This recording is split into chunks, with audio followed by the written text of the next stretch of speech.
Thank you very much, Madam President, and thank you very much to the VRA for inviting me to come and present.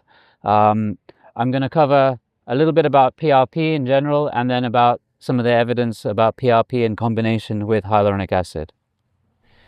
This is myself. I'm a consultant in sports and exercise medicine as well as musculoskeletal medicine, slightly different to what rheumatologists do, but hopefully something that complements what you do, and it sort of sits between you guys and orthopedics. I've been very privileged over the years to be involved in a few publications, and if you have at all any interest in musculoskeletal ultrasound, please do have a look at my YouTube page. I've posted lots of videos up there about musculoskeletal ultrasound and some of the cases that I've seen along the way. Some years ago, I also wrote a book on ultrasound-guided interventions, and as Dr. Thierry was mentioning, it's very good to perform these injections under ultrasound guidance. So I wrote this book initially for my trainees, and then I published it because I thought it would be very useful for practicing clinicians. Lastly, if you see patients with sports medicine injuries, please feel free to direct them to this page. It's just information about sports injuries, musculoskeletal injuries, and there's no sponsorships or sign-ups required for it. And then lastly, if any of you are interested in visiting Singapore, please do come along. This is my clinic. We're based in Farrer Park, so please come along and visit. And if you would like to collaborate on anything, please do let me know. Okay, so moving on. So what is PRP? Well, I'm sure a lot of people are already using PRP, and we know that PRP is very important in regenerative treatments. It contains a lot of growth factors, FGF, PD, GF, and it influences the movement of stem cells and the healing in various areas. In addition to the platelets, the plasma has a lot of the healing factors as well, and so combined, when injected into different areas, it propagates healing and propagates pain relief as well. It has a proven track record. Let's not deny it. It has a proven track record in encouraging healing, and it helps with cell migration, proliferation, and there's lots of growing evidence to show that it's a very good treatment in osteoarthritis. But one of the key things is that it does have this anti-inflammatory effect, and certainly it's something that I think is very useful in combination with the hyaluronic acid. What can PRP be used for? Well, actually, it can be used for a whole variety of different areas in musculoskeletal medicine.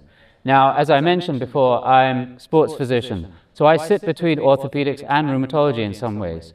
And so I see a variety of different musculoskeletal injuries, not just osteoarthritis, but muscle tears, tendinopathies, ligament injuries. I've used it for pain as well, so myofascial pain. Okay? So PRP has many, many uses above and beyond just the osteoarthritis. And so this is really going into the realm of regenerative medicine. What are the important steps in PRP? So it's essentially about visualization. Before I do any form of PRP injection, I'm always thinking, how am I going to approach this? Which way am I going to do the injection?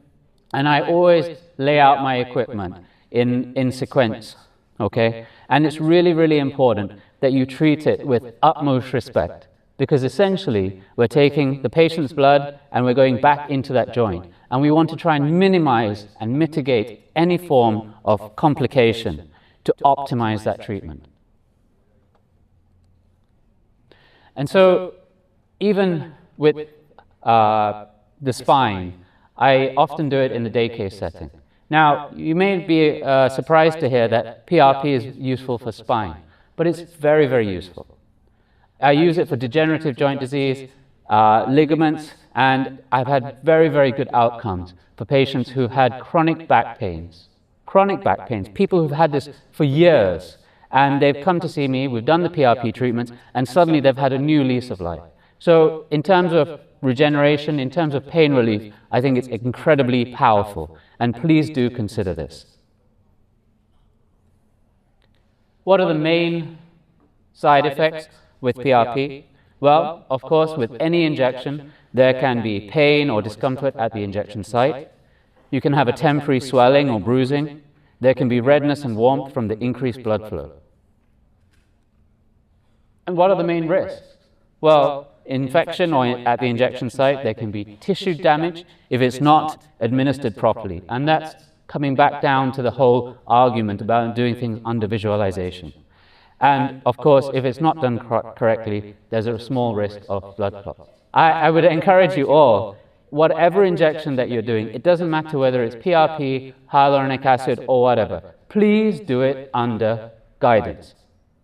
Then you have no doubt that it's in the right place, and then if you don't have the effect that you want, then it's not that you've injected it, say, into the synovium or something. It's in the right place. It's in the place that you want it to be, and then if the effect isn't going to be there, it's because you have to then think of alternative treatments. So just a quick case at this point. I recently had a professional tennis player come to see me with a ligament tear. She'd been suffering for this for a number of years, and as a consequence, it was affecting her play. We did an ultrasound scan of her elbow, identified a collateral ligament tear. Under ultrasound guidance, undertook the PRP injection. Within a week, she was back to training, and within 3 weeks, she was back to competition. So PRP has a very, very good effect, and I would encourage it for ligament injuries. There's lots of evidence as well about the benefits of PRP. This systematic review looked at 36 in vitro and in vivo studies where PRP had a significant improvement in tendon healing. In this study, it was combined with surgical treatment. So they gave the PRP before surgery for a cohort, and they didn't do it for the other cohort. And in the group that had the PRP, there was significantly improved tendon healing. There's lots of evidence out there, and certainly if any of you are aware of the orbit consensus, you will be aware that there's a good body of evidence growing in terms of PRP for osteoarthritis. PRP can be used safely in osteoarthritis.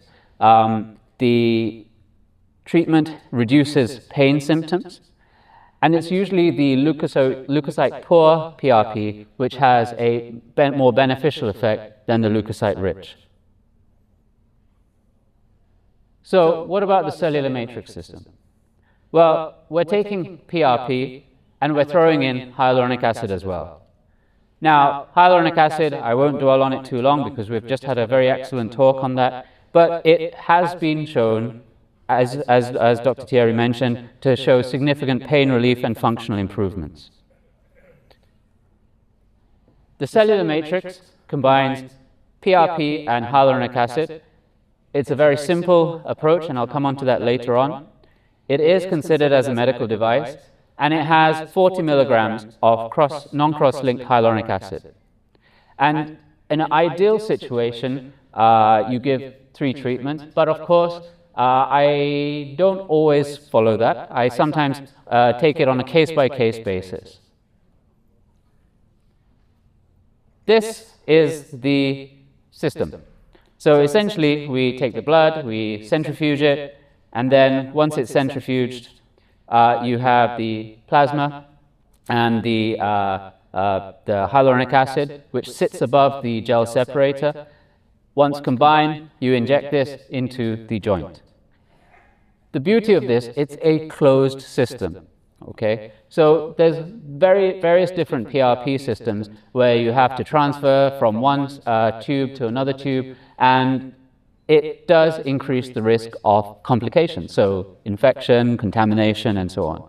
But the advantage of this, being a closed system, you don't have to do so many transfers, and it goes straight into the syringe, and it goes straight into the patient. Essentially, what we have at the bottom of the tube on the left is the hyaluronic acid. We have the gel separator. We take the patient's blood, centrifuge it, and then the activated PRP plus the hyaluronic acid sits on the top. You mix it around 20 times, and then this you withdraw from the tube and inject that in. So what about, why are we doing this? What is the evidence for it? Should we be just sticking to steroids? Should we be going just with PRP? Should we be going with just hyaluronic acid? Well, this study discussed the use of PRP combined with hyaluronic acid, either alone or in treatment of knee osteoarthritis. 100 patients with KL 0 to 3, 50 patients who'd previously had an unsatisfactory response to hyaluronic acid were given the cellular matrix with 3 injections, and 50 were just given the hyaluronic acid alone. There was a significant improvement from basal measures at 2 months, 12 months, 6 months, and 12 months in the combined group versus the hyaluronic acid alone group.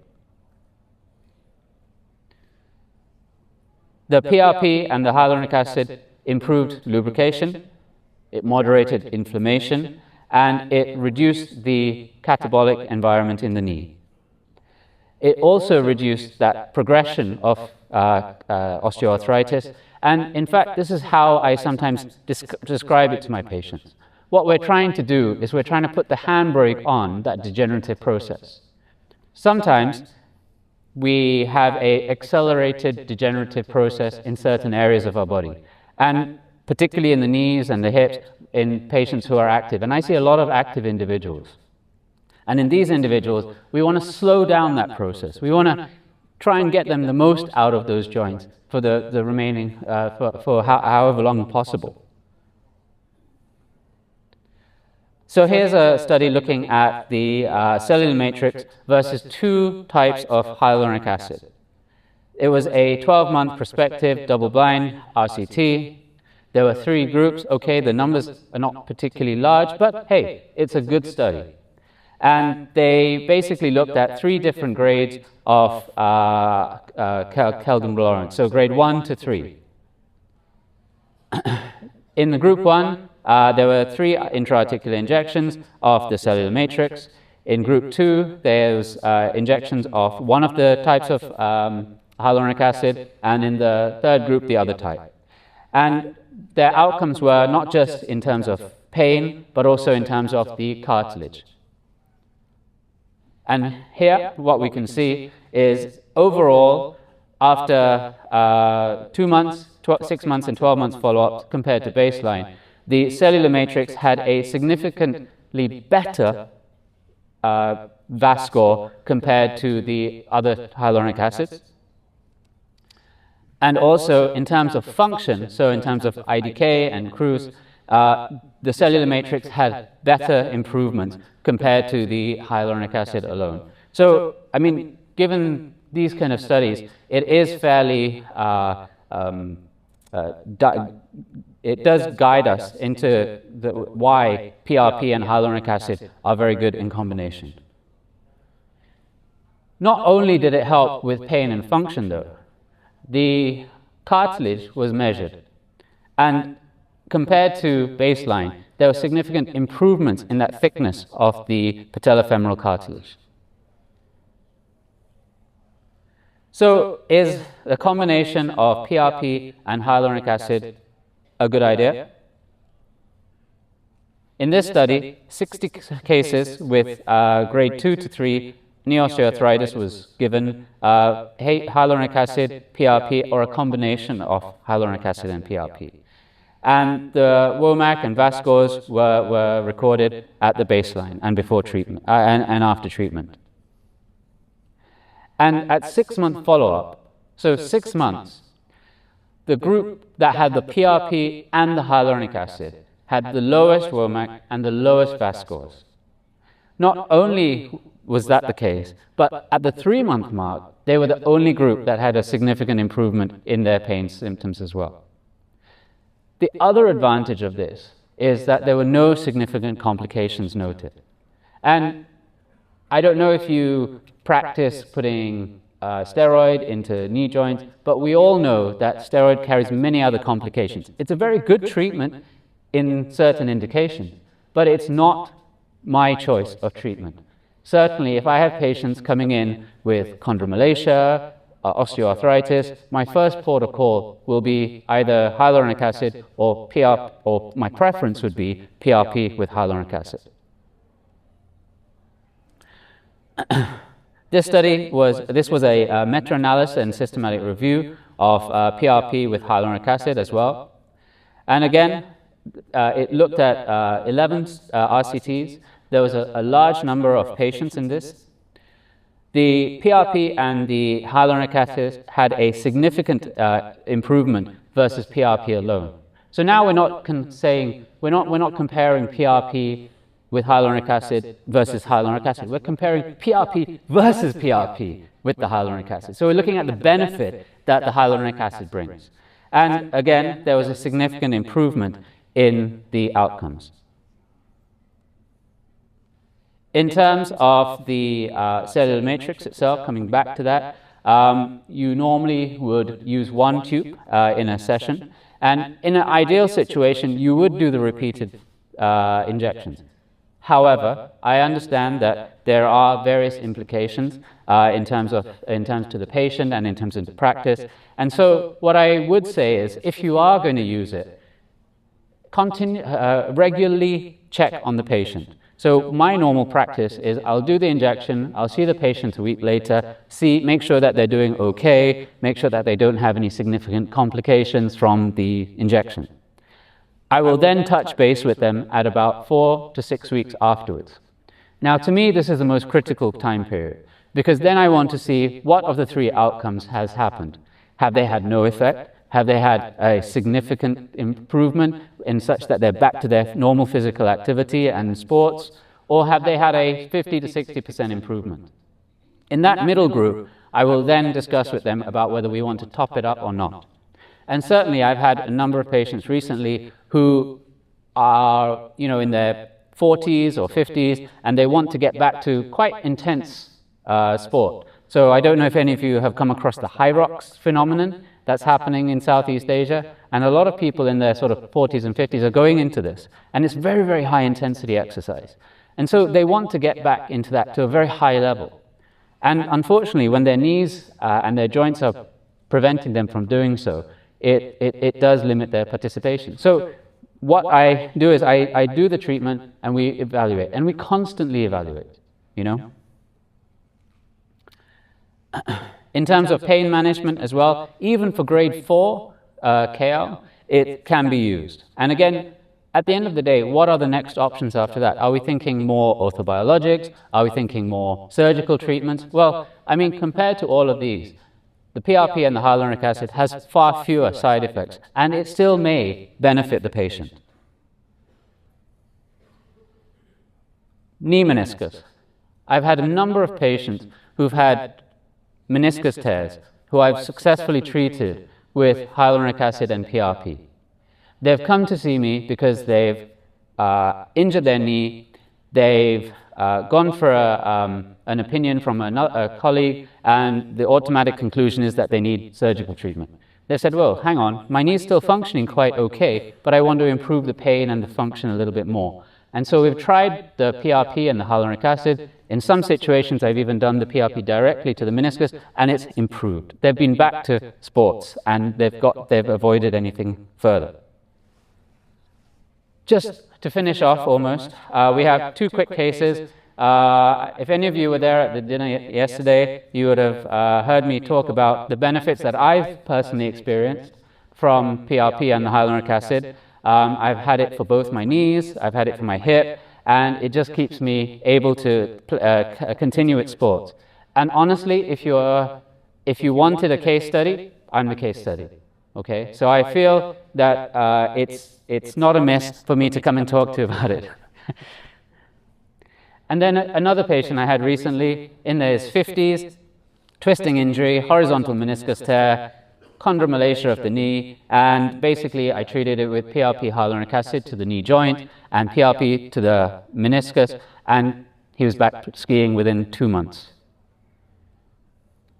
Okay, thank you very much. Any questions?